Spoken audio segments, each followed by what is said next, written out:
Las elecciones presidenciales en Estados Unidos del martes 5 de noviembre de 2024 confirmaron el regreso de Donald Trump a la Casa Blanca, luego de ganar en todos los principales estados claves llamados bisagra, que desempeñaron un papel crucial para el triunfo del candidato del Partido Republicano sobre su oponente, la demócrata Kamala Harris. De igual forma, los republicanos se alzaron con el control del Senado y técnicamente también con la Cámara de Representantes, perfilando así un triángulo conservador estadounidense que controlará la presidencia, el Congreso y la Corte Suprema del vecino del norte. Se dice que la victoria de Trump es una enorme amenaza para la clase trabajadora, ya que usará este poder para desatar ataques contra los derechos de inmigrantes, los trabajadores y las minorías. ¿Cómo explicar la victoria de Donald Trump? ¿Qué cabe esperar sobre su política en migración y relaciones comerciales? Estoy más en lo marginal en el centro. Buenas noches a quienes nos acompañan en una emisión más de Lo Marginal en el Centro. Bienvenidas y bienvenidos. En el programa de esta noche platicaremos sobre el resultado de las elecciones en los Estados Unidos, uno de los procesos electorales más importantes del mundo por las implicaciones políticas, económicas y sociales que esta elección puede tener no solo en el país, sino en todo el mundo. Para platicar sobre esta cuestión, contamos con la perspectiva de Julio Guato, quien es doctor en Economía Financiera por el Graduate Center de la City University of New York y maestro por la New School for Social Research, también de Nueva York. Es profesor de Economía en San Francisco College, en Brooklyn, y en el programa de posgrado de Economía en el John Jay College of Criminal Justice de la City University of New York. Es también editor de la revista de estudios marxistas Science and Society. Julio, un placer contar con usted en el panel de esta noche. Muchas gracias por invitarme. También nos acompaña Cristina Hall. Ella es doctora en Ciencias Políticas y Sociales por la UNAM, investigadora en el área de estudios regionales e interregionales del Centro de Investigaciones sobre América del Norte en la UNAM. La doctora es especialista en la política migratoria estadounidense y es un gusto también contar con usted, doctora, quien también ha estado como profesora en la Universidad Pompeu Fabra. Muchas gracias, doctora, por aceptar nuestra invitación. Muchas gracias a ustedes por considerarme. Y por último, quien completa nuestro panel esta noche es Jonathan Jenner. Él es doctor y maestro en Economía por la Universidad de Massachusetts, Amherst. El doctor Jenner es profesor en la Facultad de Artes en el Departamento de Economía en la Universidad de Manitoba, en Canadá, y especialista en la economía política del colonialismo e imperialismo en África Oriental. Jonathan, buenas noches, bienvenido a nuestro programa. Es un placer estar acá con ustedes. Muchas gracias. Entonces, presentado el panel, comencemos con la charla que nos reúne en esta noche. El día 5 de este mes se resolvió el proceso electoral de los Estados Unidos para determinar quién sería la próxima persona al frente de la Casa Blanca. Este proceso estuvo marcado por controversias de ambos lados. El Frente Republicano, en parte por las investigaciones a Donald Trump en el caso de Stormy Daniels, y el Frente Demócrata por la participación que el candidato inicial, Joe Biden, tuvo durante los primeros meses de la contienda y que determinaron que fuera Kamala Harris la representante demócrata en el tramo final de la contienda. Sin embargo, los resultados finales también fueron sorpresivos, pero sobre esto vamos a platicar más adelante. Por ahora quisiera que empezáramos en un nivel, digamos, más general, y en ese sentido, doctor Guato, quisiera preguntarle, desde su perspectiva, ¿qué elementos explican la victoria de Donald Trump? Son muchos los elementos, pero si uno los agrega en categorías algo generales, yo creo que lo que predominó en las decisiones de los electores fue el clima económico, en particular la inflación. Por lo general, las elecciones presidenciales son una especie de referendo sobre el partido ocupante de la Casa Blanca. En el 2020, cuando Biden tomó la Casa Blanca, la tasa inflacionaria anual era de alrededor del 2%. En los años subsiguientes, en el 21 y en el 22, la tasa se disparó arriba del 6%, 7%, creo, 7% y 6.5% en el 2022, respectivamente. En el año pasado fue todavía de alrededor de 4%, arriba de 4%. Este año yo creo que va a andar por ahí o va a ser un poquito más baja.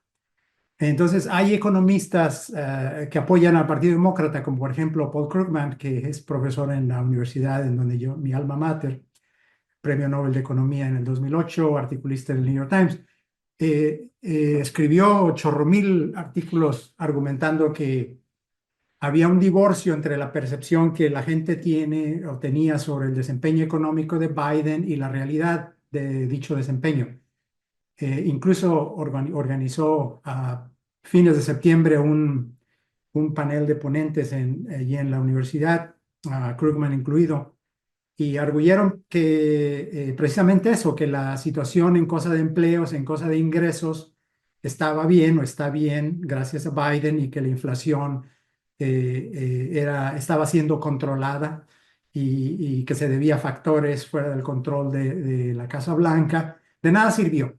Cuando hay un fenómeno inflacionario de este tipo, la gente se pone muy nerviosa, hay incertidumbre y bueno, dadas las condiciones de desigualdad de ingresos, que es abismal, porque los ingresos laborales se han rezagado en comparación con la productividad en los últimos decenios, es eso, sobre todo la clase trabajadora obviamente se pone nerviosa y castiga, le da un voto de castigo al partido incumbente, en este caso a los demócratas.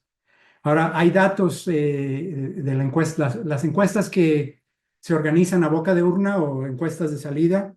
Hay un consorcio formado por las redes de televisión de Estados Unidos y hacen esta encuesta y esa encuesta incluye en el cuestionario una pregunta sobre, más o menos dice así, ¿cree usted que la condición de la economía es buena o mala? A pesar de los esfuerzos de Paul Krugman y otros, 7 de cada 10 votantes encuestados contestaron que era mala. Ahora, la mayoría aplastante de quienes tienen esa percepción de que la economía anda mal, votaron por Trump. Ahora, hay otros factores, todos esos factores se enredan el uno con el otro. Yo en el programa anterior me refería al problema de la atención a la salud, de servicios médicos, de lo costosos que son, etcétera. La facilidad con que el gobierno de Estados Unidos está gastando dinero en empresas militares en el exterior, en apoyo a Ucrania, Israel, a Taiwán, también armando Taiwán. Hay mucha gente que no está muy bien informada sobre la situación internacional, está distraída, pero que de alguna manera se da cuenta que la condición financiera familiar no forma parte de las prioridades de ninguno de los dos partidos. Entonces, pero generalmente el castigo es al partido que ocupa la Casa Blanca. Hay otros factores políticos, pero ya me voy a callar la boca porque creo que he hablado mucho. La personalidad de los candidatos, la forma en que condujeron sus campañas, etcétera. Pero ahí lo voy a dejar. Sí, sin duda, estos elementos que aporta de algún modo son una continuidad de lo que hemos platicado en el programa previo a las elecciones y este elemento económico que menciona el doctor Watto se ha vuelto uno de los elementos fundamentales a la hora de que los ciudadanos y ciudadanas en cualquier país voten, a la hora de que vayan a votar, la economía es fundamental. Y quisiera continuar con usted, doctor Jonathan, preguntándole por su perspectiva sobre este mismo punto. ¿Qué elementos nos pueden ayudar a explicar la victoria de Donald Trump? Sí, gracias. Estoy de acuerdo con todo lo que dijo el doctor Juato. Y también hay un montón de razones al corto plazo. Voy a hablar un poco más del largo plazo, algunas razones que yo veo. Y para mí yo veo un fracaso del liberalismo, o tal vez más específicamente el neoliberalismo estadounidense, pero liberalismo más grande para entregar un régimen de estabilidad y bienestar para el pueblo estadounidense. Y hablar de la victoria de ese nacionalismo, fascismo del Frente Republicano con Trump es también hablar del fracaso del liberalismo. Y por casi 50 años ahora, el liberalismo no han traído inversiones materias al bienestar de la gente de los Estados Unidos. Y aunque salarios promedios son altos en los Estados Unidos, eso es la verdad. Todavía hay mucho de la población que duele, que sí están pobres, pero también para los que tienen salarios más altos, hasta una sensación que la vida prometida no está, y que cosas no son bien. Y frente de esa molestancia, no sé exactamente cómo decirla, y tiene muchos sabores para secciones diferentes de la gente, pero en lugar de un programa material, el liberalismo no puede entregar eso y puede detallar una historia positiva de lo que hay y lo que será. Entonces pueden decir, cosas se lo van a mejorar. Pueden decir, ok, sí, hay inflación, pero por lo menos la inflación está disminuyendo, pero para la persona normal no, duele mi bolsillo cuando voy a la tiendita. Y entonces el liberalismo ha fracasado en tener una narrativa de por qué cosas están como están y tener un programa materia para enfrentar esa narrativa. Y donde el liberalismo fracasó de eso, el nacionalismo, fascismo, jingoísmo, tiene una historia y un programa, una narrativa que explica a la gente por qué están donde están, y un plan para quitárselo lo mal y entregar lo bueno. Entonces es el pueblo migrante, que es la raíz que tienen culpabilidad para tu dolor. Y tenemos un plan para quitarse el país de todo del pueblo inmigrante. O pueden ser cosas muy pequeñas, no vamos a tener impuestos en las propinas o algo así, pero para la gente se ve un plan. Y una cosa importante es, la narrativa es falsa y el plan no se va a funcionar, pero la gente se ve una narrativa y un plan, y eso es que no tiene el liberalismo. Y entonces por eso decimos que sí, el fascismo es un gemelo al neoliberalismo o al liberalismo, y cuando el liberalismo se fracasa, vienen a gente con narrativas, especialmente basado en pueblos marginales a la sociedad, y tienen planes para eso. Y por eso vemos esos fenómenos en otros países también, no solo es un tema estadounidense, vemos otras versiones de esa cosa, pero eso a largo plazo es una de las cosas que yo veo para explicar por qué tenemos el Frente Republicano que van a tomar la Casa Blanca. Sí, creo que algunos de los puntos que maneja Jonathan son fundamentales para entender el movimiento político de los Estados Unidos y no caer dentro de las narrativas que apuntan en Kamala Harris una especie de comunismo o socialismo reencarnado, como si fuera realmente una contrapuesta, una contrapartida, una contrapropuesta diferente totalmente diferente a Donald Trump. Sin embargo, mencionaba Jonathan un punto importante, doctora María, con el que quisiera que continuáramos, que es el voto de las personas que están en Estados Unidos, pero que no tienen una situación legal. Las personas que migran sin que haya un papel que las respalde, que respalde su estatus residencial allá. Y quisiera preguntarle más o menos por quiénes votaron por Trump y por qué votaron por Trump. Nos sorprendió ver que buena parte de la población latina votó por este candidato. ¿Cómo lo explica usted? Sí, es verdad que subió el voto por Trump en realidad en todos los sectores, incluyendo el de latinos, afroamericanos, ¿no? Aunque en su mayoría, de hecho, sí votaron por demócratas, los latinos y los afroamericanos, sí subió con respecto a años pasados su apoyo por los republicanos, ¿no? O por Trump en este caso.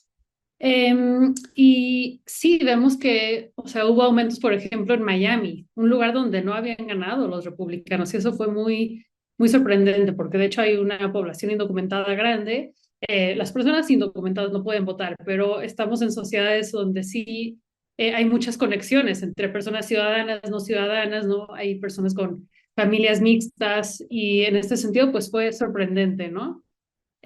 Vimos que todos los llamados swing states, o sea, los estados con los que ninguno de los dos candidatos podía contar por seguro, todos se fueron para Donald Trump.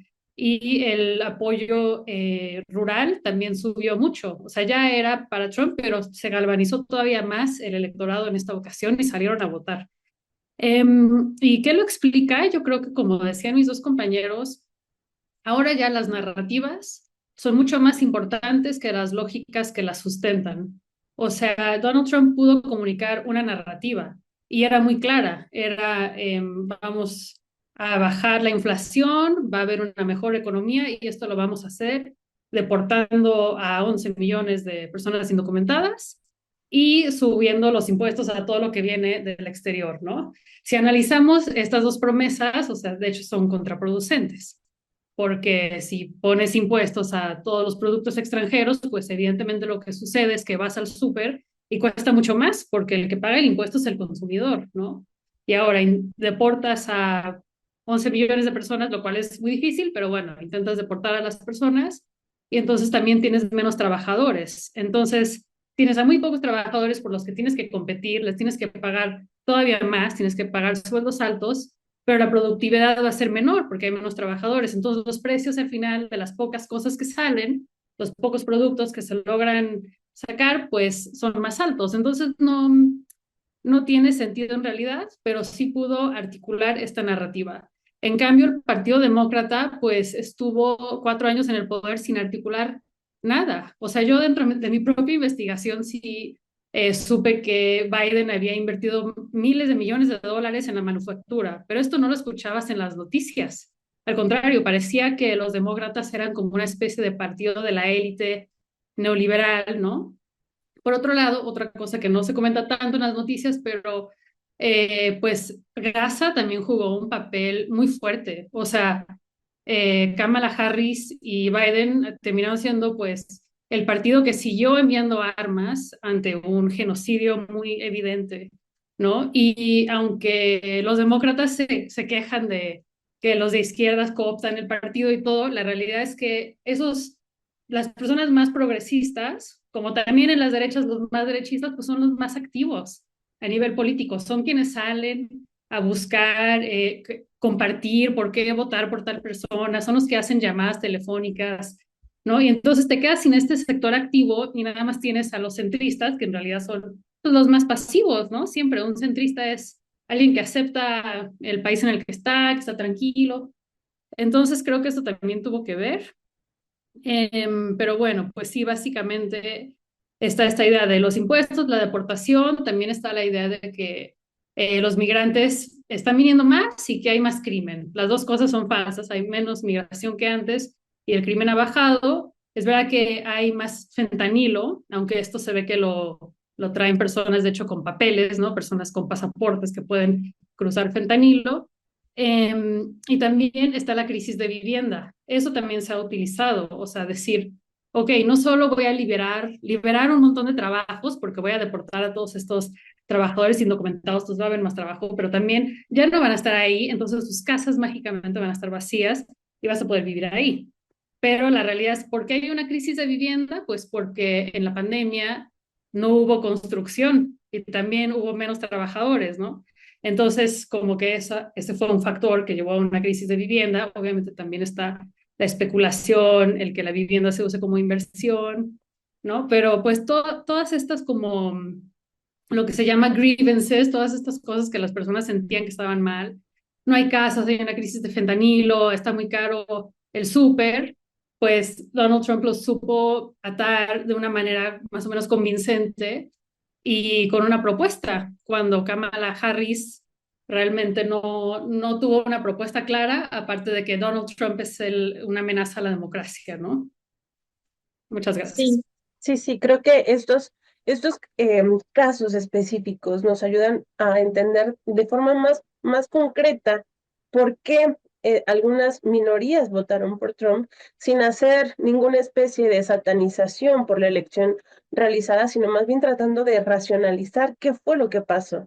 Y en este mismo sentido, doctor Watto, quisiera que usted nos mencionara algunos puntos de quiénes votaron por Trump y por qué lo hicieron así. Yo voy a complementar lo que dijo la doctora Hall de esta manera. Los trabajadores estadounidenses por un lado y los capitalistas estadounidenses por otro lado, así de manera simple. Espero que no sea así tan simplista. Lo que reflejan las encuestas de salida a las que me refería es que, bueno, la clase trabajadora representa, yo creo, alrededor del 95, si no es que más por ciento de la población de Estados Unidos. Si la gente que deriva su vida, que hace su vida a partir de sus ingresos laborales. Y en cuanto a representación en los votos, son aproximadamente 80-85% de los votantes. Y la división, de acuerdo con ingresos, es clarísima. El estrato profesional, educado de la clase trabajadora, me estoy refiriendo a esa mayoría, a esa masa grande de la clase trabajadora estadounidense. El estrato profesional con altos niveles de instrucción apoyó a Harris. El estrato de más bajos ingresos y menos nivel educativo, hasta de preparatoria para abajo, apoyó decididamente a Trump. Ahora, en cuanto a los otros grupos, digamos, los cortes transversales demográficos, las mujeres prefirieron a Harris, los hombres a Trump, los votantes blancos de manera abrumadora apoyaron a Trump. Como dijo ya la doctora Hall y tú mismo, tú misma, los hispanos votaron de una forma sin precedente, casi dividieron el voto mitad y mitad entre Harris y Trump. Y los afroamericanos también, sobre todo los jóvenes y varones, le dieron un poquito más de preferencia a Trump, a pesar de que la mayoría afroamericana apoyó a Harris de manera abrumadora. Entonces, eso es. En cuanto a los ricos y poderosos, ahí los datos no son tan buenos, pero hay estimaciones de que, por ejemplo, si en la revista Forbes, etcétera, de que Harris recibió apoyo financiero sustancial de los multimillonarios. Más de 80, lo que en Estados Unidos llaman billonarios, hay gente que tiene $1.000 millones o más, respaldaron a Harris, le dieron más de $1 billón americano de dólares, de billón y medio y más, billón y medio. O sea, 1.6, alrededor de 1.6 mil billones de dólares. La cifra de Trump no la sé, pero sé que aproximadamente unos 50 multimillonarios lo apoyaron. O sea, de 80 y tantos a 50 es una diferencia significativa.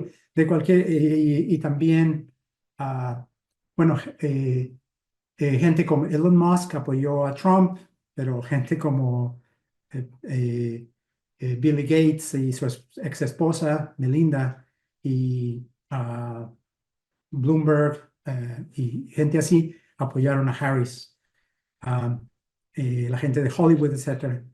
Eso es lo que puedo decir. Sí, muchas gracias, doctor Watto, por su respuesta. Desafortunadamente el tiempo se nos acaba, pero no quiero que nos vayamos sin preguntar por las posibilidades que se abren una vez de este regreso de Donald Trump. Y quisiera preguntarte, Jonathan, ¿qué podemos esperar de este resultado favorable a Donald Trump? Sobre todo en tres aspectos: su política sobre la guerra, la migración y las relaciones comerciales. Pues bueno, yo pienso que es muy difícil con la estructura de nacionalismo trumpista que vamos a tener a predecir re bien lo que puede pasar. Y no tengo un montón de fe en la gente que piensa que podemos predecir re bien. ¿Por qué? Yo creo que la estructura de fascismo no es tener un plan, siempre es tener una excusa y eso se puede mover y mover y mover. Pero hay algunas cosas que sabemos y sabemos que la derecha en los Estados Unidos es mucho más organizado y han aprendido un montón desde la primera presidencia de Trump y podemos esperar que estarán mucho más eficaz en sus metas que tal vez pueden cambiar un poco. Y sobre la guerra, el Frente Demócrata ha mostrado que está part and parcel, como pedazo y completo del imperialismo estadounidense. Ha apoyado a Israel completamente en su genocidio contra el pueblo palestino en ese sentido. Aunque Trump se ve diferente, yo no tengo un montón de fe que puede cambiar ese papel imperial que tiene los Estados Unidos. Tal vez va a tener un sabor diferente o tal vez puede tener más randón, no sé, pero yo no veo a Trump como alguien que va a interromper el papel tan imperialista, tan mal para el mundo que están haciendo el militar y el imperialismo estadounidense en el mundo ahora. No sé, tal vez el papel, el estatus de los Estados Unidos se puede disminuir un poco y está un poco más débil, pero eso es una predicción en donde yo no tengo un montón de fe y yo creo que tenemos estar listo para muchas cosas que pueden pasar y tenemos que estar organizando para enfrentar con eso. Y yo diría más o menos lo mismo con respecto a la migración y las relaciones comerciales. Podemos esperar una derecha mucho más organizada y eficaz. Entonces podemos esperar un montón de dolor para el pueblo migrante de los Estados Unidos. Los sin documento, pero también los con documentos. Están hablando de cosas que parecen difícil constitucionalmente, como quitárselo de ciudadanos naturalizados. Yo pienso que sería bien difícil, pero es posible y podemos esperar un montón de dolor y un montón de dolor para todas las comunidades que están dado un papel en la narrativa para el dolor. Entonces, el pueblo gay, para derechos para mujeres y podemos, personas que no son blancos y hombres como yo. Podemos esperar dolor. En relaciones comerciales, ahora Trump está hablando mucho de poner impuestos, tarifas en las importaciones de afuera. Eso puede cambiar rapidico y puede cambiar, puede quedar, no sabemos. Y tenemos que entender que la estructura de fascismo no es tener un proyecto, sino que quedarse en poder usando a comunidades y pueblos allá. Y creo que puede ser mucho más random que podemos esperar, pero un randomness, una random un tipo de random donde un montón de dolor está visitado en todos los pueblos marginales en todos los sentidos. Y tenemos que tener una izquierda que está bien organizado y bien claro en quién somos y por qué defendemos lo que defendemos. No solo anti-Trump, pero pro el bienestar de todos los pueblos y por todos los motivos para ver lo que va a pasar con eso. Pero estoy listo para algunos días oscuros que también esperaba con la otra posibilidad. Yo lo veo el futuro desafortunadamente muy mal en ese momento que tenemos que enfrentar con organización. Lo siento. Sí, muchas gracias, Jonathan. Sin duda, esta perspectiva que nos da se vuelve muy valiosa y también considerando que pues también tienen la mayoría dentro del Senado, lo que hace que las posibilidades de estos cambios que mencionas tú en la dirección se den con muchísima más facilidad, sin considerar buena parte de la población de las minorías marginadas en Estados Unidos. Quisiera continuar con usted, doctora Cristina, preguntándole exactamente por lo mismo. ¿Qué ve usted, qué alcanza a vislumbrar que podemos esperar de esta relación y especialmente sobre la guerra, la migración y las relaciones comerciales? Sí, bueno, sobre la guerra, creo que podemos esperar una disminución en el apoyo a Ucrania, porque Trump es pues una persona aislacionista y también como que ha tenido acercamientos con Putin, ¿no? Entonces creo que en ese sentido es posible que deje un poco ir los fondos para apoyar esa guerra. En Israel no me queda tan claro. Yo creo que a pesar de que es aislacionista, también es más o menos amigo de Netanyahu, ¿no? Ya se ha mostrado muy antimusulmán, también en su primera presidencia o sea, prohibió la entrada de varios países donde se practica la religión musulmana. Y bueno, en México mismo ha amenazado con que si no frenamos la migración y el tráfico de drogas, que va a catalogar a bueno, a los carteles como terroristas, y entonces que podría ir y bombardear pues no sé, un lugar donde los narcotraficantes tengan sus químicos, ¿no? Por ejemplo. Em, entonces, bueno, eso me parece un poco más descabellado, pero todo puede ser, porque antes Trump también dijo cosas que nos parecían descabelladas y luego implementó bastantes, ¿no? En cuanto a migración, creo que sí vamos a ver pues más esfuerzos para deportar a personas. Bajo Biden habían parado las redadas laborales, pero creo que ahora las vamos a volver a ver. Y eso va a ser muy complejo, o sea, entrar, por ejemplo, en la industria del pollo y del pavo y deportar a personas o de la leche, que depende muchísimo de la mano de obra indocumentada, pues también puede llevar a que los empresarios mismos le pongan presión de regreso a Trump, pero como fue en el caso de la soya, donde también como que se cayó esa industria por ciertos impuestos que puso Trump durante su primera presidencia, o sea, se supercayó la industria, pero esa gente apoyaba a Trump y él lo que hizo fue subsidiarla en lo que se resolvía como esta guerra de impuestos con China, ¿no?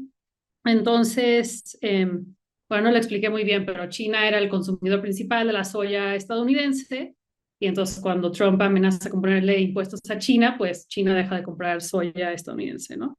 Pero entonces, a pesar de todas estas deportaciones, sigue habiendo un mercado estadounidense listo para absorber la mano de obra. Entonces, es posible que la migración continúe de todos modos.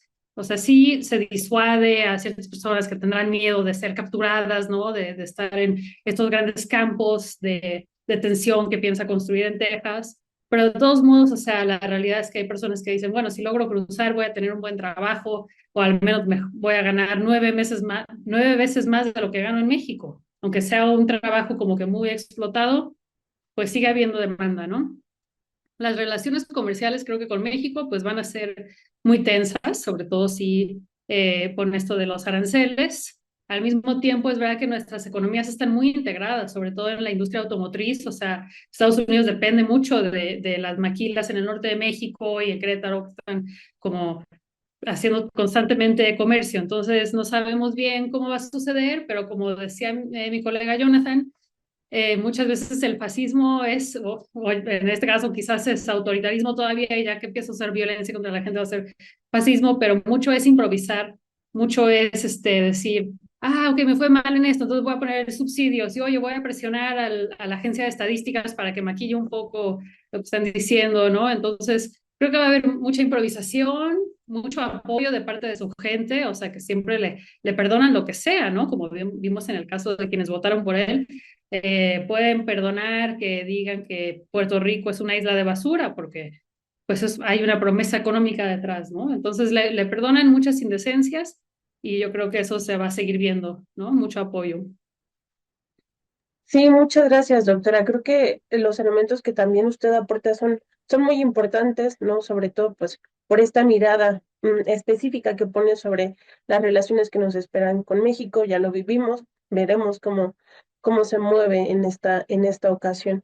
Por último, doctor Guato, quisiera preguntarle a usted exactamente lo mismo sobre la guerra, la migración y las relaciones comerciales. Bueno, como dicen en México, del dicho al hecho hay mucho trecho. Entonces, una cosa son las declaraciones o amenazas o promesas de campaña de Trump y otra cosa son sus intenciones reales y otra cosa todavía es lo que consiga realizar en la práctica. Nada más para poner un poquito más de contexto, solamente complementando lo que dijo la doctora Hall, que me parece todo muy apropiado, para poner las cosas en contexto. En el periodo de Obama, a quienes algunos consideramos al deporter in chief, el deportador en jefe, por la cantidad de gente que expulsó de Estados Unidos, en promedio cada año expulsó menos de 500,000, según los datos que he visto. Biden, si uno cuenta no solamente deportaciones propiamente dichas, sino también lo que se llama título 42, que es por COVID. O sea, negarle la entrada a la gente por cosa de COVID o sacarla del país por lo del COVID, que fue algo temporal, que ya se canceló. Menos de 1 millón, o alrededor de 1 millón de personas por año en los 4 años de Biden.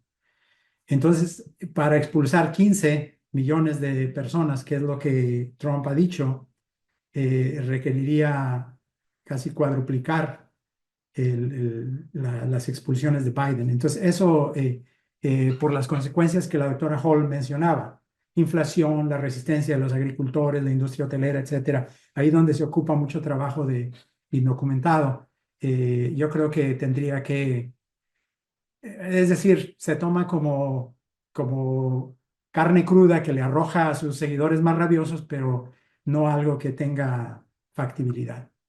En lo de política comercial, hay algo parecido. China no está pintada, México no está pintado. Puede haber resistencia, puede haber retaliation, respuesta, es decir, aranceles puestos para atrás. Y México también tiene espacio México para adaptarse a una situación así. Y, y también habría resistencia de gran parte de los empresarios estadounidenses. En la cosa de guerra, ¿qué puedo decir que no hayan dicho mis compañeros? Ah, bueno, en el programa anterior yo mencionaba que la clase dirigente de los Estados Unidos se negaba a aceptar el hecho patente de que el centro de gravedad de la economía mundial se ha desplazado. Las capas tectónicas de la economía global han cambiado y a raíz de la industrialización de China. Entonces, la clase dirigente de Estados Unidos se niega a aceptar esa realidad. Y, por supuesto, ningún político que se respete va a declarar nada en ese sentido, de que aceptemos que ya no vamos a ser el poder dominante a nivel internacional. Entonces, eso es lo que vuelve la situación tan delicada, tan delicada. En esos tres escenarios que están ahora activos, que están ahora con tanta tensión, Ucrania, el Medio Oriente y China y la región del sureste asiático. Entonces, lo que puede uno anticipar es que el clima geopolítico internacional va a seguir agudizándose y es un peligro muy concreto que hay de que quedemos todos incinerados en una guerra nuclear. Y perdón por concluir con un comentario tan tétrico, pero es lo que es. Muchas gracias.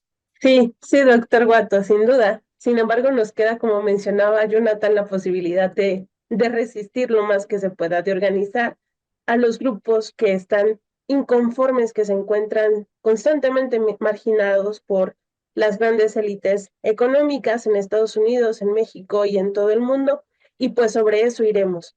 Agradezco mucho a Jonathan, a María, a Julio, ambos, los tres, perdón, hicieron de este un programa muy valioso, muy ameno, muy interesante. Les agradezco muchísimo y también agradezco a quien nos acompañó en esta emisión de Lo Marginal en el Centro. Que tengan muy buenas noches.